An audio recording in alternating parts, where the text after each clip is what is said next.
blame you. They're kind of irrelevant. No, I'm kidding. I'm kidding. I love AEW. Like, they got John Moxley. no, that more people. They have John Moxley. They have Edge. Adam Copeland. Yeah, they used to have CM Punk and Cody Rhodes. But now they don't. Please, Edge, come back. I miss you. Come back for Canada, please.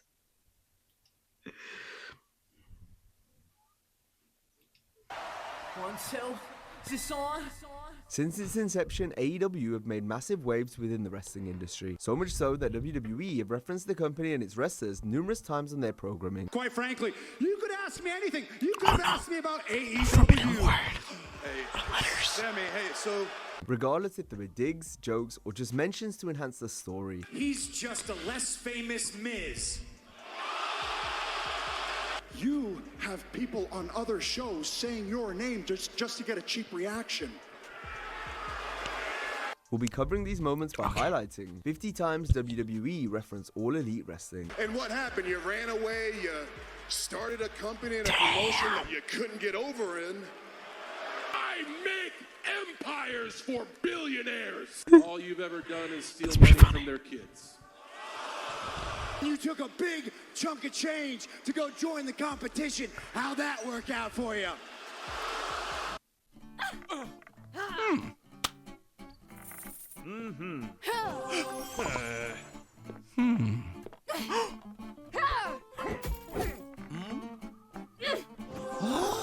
Oh.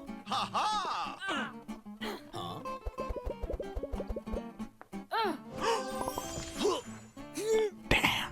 What the fuck is this at? And why am I watching it still? I'm so confused. When AEW talent Billy Gunn was allowed to appear at the 2019 Hall of Fame as part of DX, there were bound to be comments referencing the new company. We appreciate you being here and, being all Pretty right. funny. Don't say Vince McMahon. He will authorize me to give all of you jobs, and he will then fire you. He can't fire me. He will buy that pissant company just to fire you again.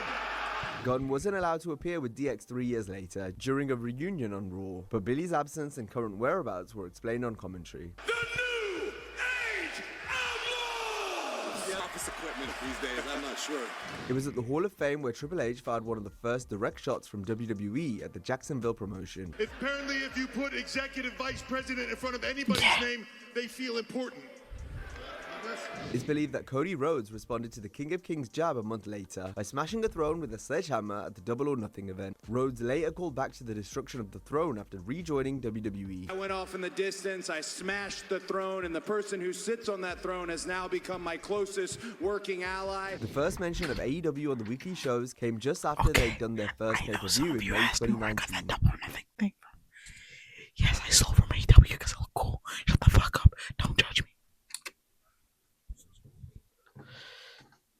With a fan Q&A session on Raw going terribly, Sami Zayn sought to make it more interesting. Quite frankly, ski you could mask. ask me anything. You could have asked me about AEW. Hey, Sammy, hey, so... Speaking of AEW's first pay-per-view, Jon Moxley, still going by Dean Ambrose, foreshadowed his debut with All Elite in his final WWE interview. He made various casino analogies about his departure, which was fitting given the theme of All Elite Wrestling's upcoming Double or Nothing show in Las Vegas, which would be the site of Moxley's debut for the company. 8 years ago, I walked into this casino. Now I'm cashing in my chips, and I'm walking away from the table. I won the game.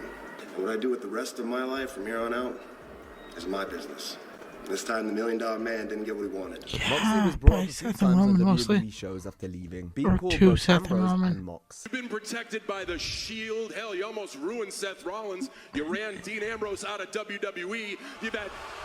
Just like me and Mox did in the Shield, the Usos are your pedestal. When Mox, Seth, and Roman would go time to time, beating everybody's ass. Corey Graves even sold for a brief second the possibility of Moxley appearing at WrestleMania 40 after the Shield's music hit. This is impossible. At this point, Cody Rhodes was the first main roster acquisition WWE made from AEW, the organization he helped create. So naturally, there were going to be comments made documenting his past, not just from himself, but also his opponents. you don't get to take a sledgehammer to the throne and then come back and try to take that throne from me. Every single day that Fucking you were Kenny Omega. I gone, don't like you Kenny Omega. and your little friends, you tried to tear down what I was building here. Oh, 16 minutes. Jacksonville. Oh, yeah, that's some other time. Many of you know this was my home during the pandemic. We made a lot of wonderful memories together. When we started making this thing cool again back in 2020, he was off somewhere doing a whole lot of nothing. And what happened? You ran away, you started a company and a promotion that you couldn't get over in, and then you ran away. He also quit New Japan Pro Wrestling. You quit Ring of Honor. This man right here helped start up a company, and you quit it too. I got booed in a company I created. Oh gosh, there's so much. I knew you weren't gonna bite on any of this stuff though. You created a lot of disenfranchised fans who made it easy for me to pack up and go elsewhere and say, hey, look at me. I make empires for billionaires. All you've ever Damn. done is steal money from their kids. Cole and his partner Pat McAfee made mention of Sting's retirement that took place for AEW in March 2024. After nearly 40 years, the great Sting has retired from professional wrestling. Congratulations to Sting. Absolutely epic match last night. Penta got welcomed to the big time during his debut by Cole. This implies the Luchador's previous place of work was beneath WWE. Yeah, no, that's... Cole cited Cody Oh, Rhodes' that history was in the Capital recently. One Arena in Washington, D.C., where Cody wrestled the opening match on the first episode of AEW Dynamite. There's been a lot of history for Cody Rhodes here at the Capital One Arena in Washington, D.C. During an appearance on NXT, Rhodes faced off with some of the other signings made from Jacksonville. Seems like you guys are in a good place. In fact, there were several winks and nudges made towards the various NXT signees' time in AEW. Booker, that's Ethan Page! Wasn't he an Whoa. Trick. In case it doesn't work out here, you know you could always go back. Oh, never mind. We both know you burnt every bridge, don't we? Sadly, you didn't take style from the other place, but either way. And you took it from The Rock. Can't help that you're a vanilla forgot midget about version this. of that, but shut This your was mouth and sick. talk to him instead of me, kid. I love Ricky, bro. Ricky's sick. Very. So I love Edge Just too. add We're Adam another Copeland Canadian here. to the list of people that hate me, huh? Well, I mean, we'll leave that for a different day and maybe a podcast. This Sunday I return home to Toronto, and I will reach the pinnacle. Then. Just stole the spotlight from Ricky Saints. AEW has been man, alluded to a Ricky few Saints times during it's a WWE's bitch. post-show press conferences, including when Triple H took a shot at the use of the Forbidden Door term to describe contracted wrestlers showing up in different companies. It's exciting Putting these stupid videos. That yes to credit from Capital One I swear to God, I'm allowed getting me pissed to off. regrow my credit strength. My daughters are in their 20s, starting out Goddamn. renting places. We're able to help them. Capital One's belief helped me have confidence in myself. Just be able to branch out. And, you know, I'm not going to use all the cliched terms that door people go through or anything like that because it's stupid and silly. Aside from Billy Gunn, who we spoke about earlier, there are a few other AEW stars that appeared on screen in WWE while still contracted to All Elite Wrestling. Adam Cole's girlfriend, Britt Baker, looking on with concern as we all are looking on. I cannot believe that. Into the Shakespeare. I mean, you know, the Roman. Yeah. Cameo. And WWE Women's World Champion Rhea Ripley. With who? A month away from her battle with Becky Lynch at WrestleMania. Yeah, he didn't really forget. I did. No, seriously. You know, Seth versus his opponent. CM Punk is someone we'll be seeing a lot of on this list. But first, we have to look at something he said on AEW TV in 2021 that warranted a direct response on WWE programming. He's just a less famous Miz. You have people on other shows saying your name just to get a cheap reaction. Punk's controversial spell in AEW came to a head at the All Out 2022 event when comments he made in the post-show press conference sparked a brawl afterwards between numerous wrestlers. WWE appeared to get their licks in shortly after by doing an angle which disparaged authority figure Adam Pearce for airing dirty laundry in public. This was after he got mad at Ronda Rousey per the storyline and then got beat up for it. Adam Pearce has gotten carried away. He's aired the dirty laundry publicly, hence the reason this investigation was taken behind the scenes with Ronda. Punk made a callback to a line from the All Out presser on Raw in March 2025. I'm hurt and I'm old and I'm fucking tired and I work with fucking children. I respect the situation. The more things change, the more things stay the same. I work with children. The All Out saga left Tony Khan at the mercy of many questions, most of which he couldn't answer legally. This frustrated Ariel Helwani, who appeared on SmackDown in Montreal, and then went back and forth with Khan on Twitter, citing their disappointing interview together. WWE made light of this at the 2023 Elimination Chamber, where Helwani was in attendance. The unbiased, world-renowned combat sports journalist Ariel Helwani, who asks all the hard questions. God damn.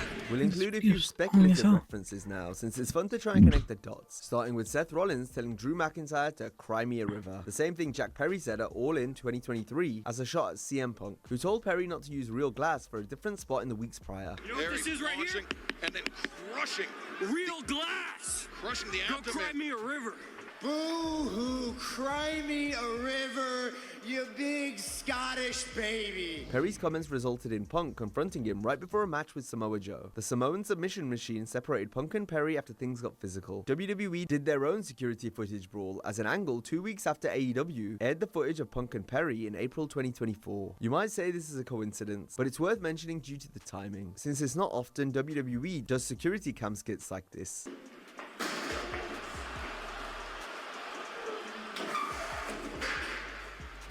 There was no doubt what Punk was alluding to when he called Drew McIntyre a choke artist on Raw in May 2024. Not like how I'm a choke artist, Pat.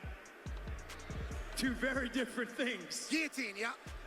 2 months later, Drew posted a picture with Jack Perry on social media, which Michael Cole then brought up on television. Drew McIntyre was stirring things up. God damn, these videos. Bringing up some things from CM Punk's past. The real glass spot came back into play when Drew was chokeslammed onto the windshield of a car by Damian Priest in 2025. With McIntyre laid out on the vehicle, Punk walked past with a smirk on his face. What he sees, apparently no love lost between those two. With WWE in the midst of hot streak wrestling in front of full buildings each week, Punk used this as an opportunity to take aim at AEW's failing attendances by stating how WWE actually had fans on the hard cam side of the arena. Beat him up in the cheap seats. There's people on this side of the camera. I'll beat him up over there. I want Drew McIntyre. I've now cooled down, and to be clear, I have been reprimanded, but I'm a pro and we move on. When Punk crossed paths with Cody Rhodes again in WWE, the Chicago native questioned if Rhodes can separate business issues from personal ones. This is likely a reference to Cody's departure from AEW, which the American Nightmare has said stemmed from a personal issue. Because I can separate business from personal. Can you? In interviews, Cody has spoken about how his wife Brandy was unfairly scapegoated in AEW upon departing. Then after being interrupted by The Rock on a prior show, Rhodes used the line Brandy said in AEW 4 years earlier. Who the hell told you tonight was open mic night, bitch? Who the hell told you tonight was open mic night, bitch? And just like Cody had a bunch of his rivals citing his AEW past, Punk received the same treatment. And then you took a big chunk of change to go join the competition. How'd that work out for you? But also similar to Rhodes, Punk made some AEW callbacks of his own. Who would feel comfortable working with somebody who randomly just punches people in the face backstage? You just can't be doing stuff like that. That's insane. Now, if you enjoyed this video, be sure to check out our similar video on the top 100 if you want me to watches react that to totally that, expose let me know wrestling. below. Hope you have a great day, and I'll see you next time. Let me know in the comments below.